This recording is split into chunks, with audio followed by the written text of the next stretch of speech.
Hey guys, in this video I'll show you how to verify Cash App with your driver's license.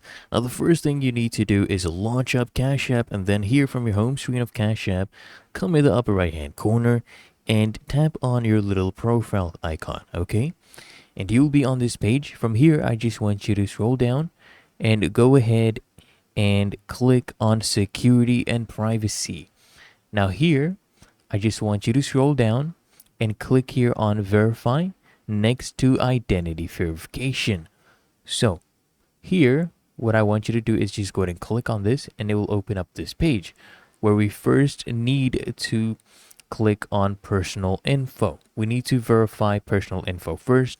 So let's go ahead and confirm some of the personal information. For example, your birth date. Come here, put in your birth date, click on next, put in the last 4 digits of your social security number, click on next, enter your current address, go ahead and click on next. Okay, and then it will verify your information.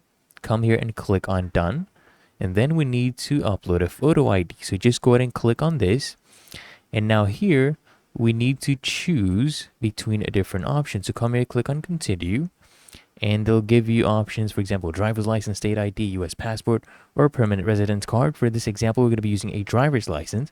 So you just go ahead and click on a driver's license. Allow permission for Cash App to take photos and video. You can do while using app or only this time.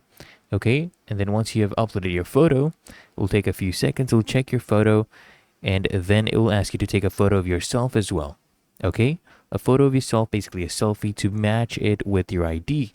So come here, click on continue, and once you've uploaded that photo, it's going to check it and verify your identity. Then you can come here, click on done, and there you go. You have verified yourself using your driver's license. If you found this video helpful, make sure you smash that like button and subscribe to find your solution.